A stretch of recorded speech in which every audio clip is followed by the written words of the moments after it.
Greetings and welcome back to 303. We turn now back to the Unstoppable volume, lesson 39 on page 133. I pledge allegiance. Let's begin in your journals just for a second and point out the focus here is this word pledge. Let's write it down. A pledge is a promise. Okay, a pledge is a promise. Mr. Conrad, in his volume now, is going to challenge us to maybe be a little bit more assiduous in our considering what we're doing and saying when we say or recite the Pledge of Allegiance. I'm with you on page 133. Let's read together. I knew what the Friday story had to be that week because of the incident that happened during the second hour class involving Colton and Armando. We wrote about this, talked about this in lesson 38. I decided to recite the Pledge of Allegiance. I wanted to explain its full meaning to all of my classes.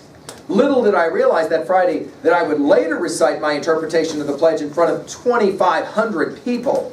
It was at Montrose High School's graduation on Memorial Day weekend. I was interrupted 3 times as the crowd cheered when I told them the same Friday story that I told my class.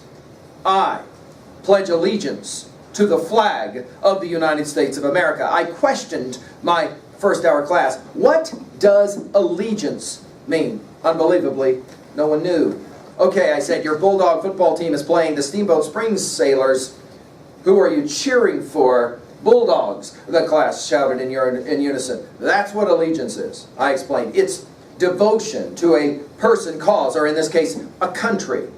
It's who you are cheering for. I raised my voice when I told the class to notice. It says the United States of America, not the divided states of America.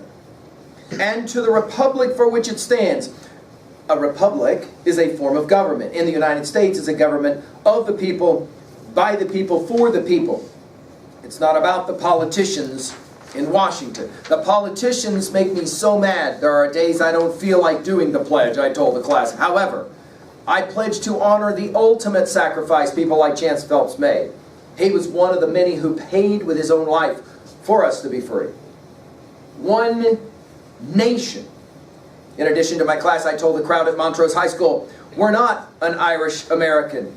You're not an Italian American. You're not a Japanese American. If you are a legal citizen of this country, you are an American. Drop the other nationality. It only splits the bundle. Over 2,500 people at Montrose's graduation went nuts. They started clapping and whistling and didn't stop. I walked to the back of the stage, got a drink of water. When I returned to the podium, they were still cheering. Under God. Oops. I covered my mouth with my hand. I said the G word. Said it in a public place. I guess the ACLU will be after me now. Don't laugh. It's happened to others. There are forces in this country that want to remove God from the Pledge of Allegiance. Take God off the back of the dollar bill. Eliminate God from all public buildings. And not to mention, take away the nativity scene at Christmas.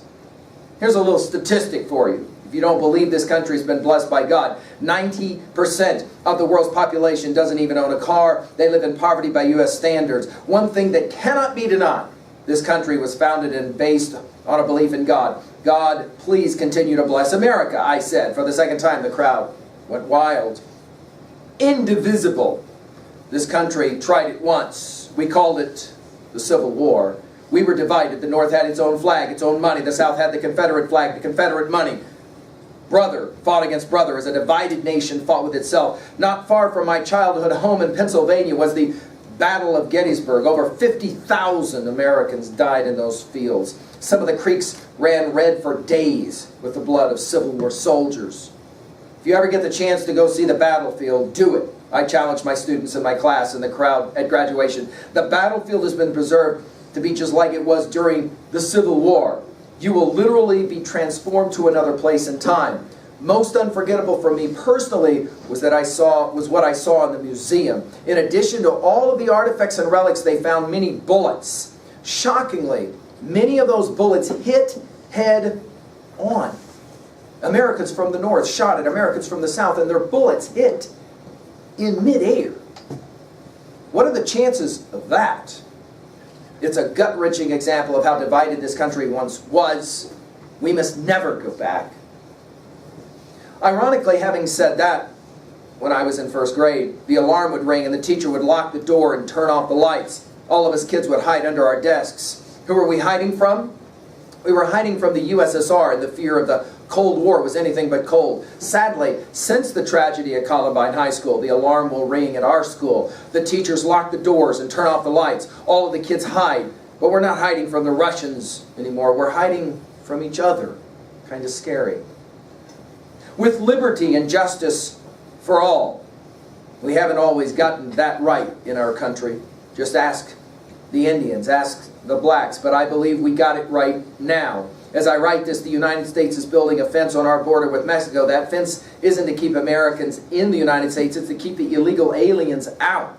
People coming from Cuba float on inner tubes across shark-infested waters just to get into our country. Mexicans by the millions come here illegally. In fact, just last year, I heard a story about a cleaning lady working in California who went back to Mexico to visit her sick mother. She got back into our country by being stuffed inside the car seat. In other words, she was the stuffing.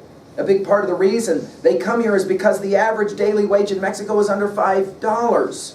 America is still the land of milk and honey. I believe it's the greatest country in the world.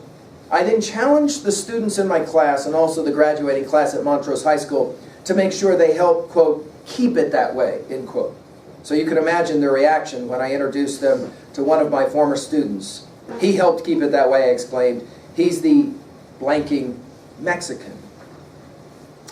And then finally, to finish, hopefully we will continue to be one nation under God, indivisible, with liberty and justice for all. That's what makes this country unstoppable. Let's finish with a few observations for your journals really quickly. One, notice how we can say words without thinking about their meaning. Mr. Conrad challenging us to, the next time we say the Pledge of Allegiance or we are part of the national anthem, to pay attention to what the words are that we're working with. Of course, the second question is a good one, I think. Are you, it's a somewhat difficult question to answer, are you a uniter or are you a divider? For example, at home, are you a uniter or are you a divider? What about at school, with your classes, with your friends, in your activities? Do you find yourself a uniter or are you a person, because of your actions and your words, divisive? Finally, if you pledge, you promise. America is special, of course, because you decide to keep that promise, that pledge. That is a choice you must make. Again, as we've said before, you choose to be a patriot. It's not in your blood. It's not like the color of your eyes. You choose to do that. And of course, the importance of the country is contained in the importance of that decision. Well, there you go. Lesson number 39. Thank you. The Pledge of Allegiance.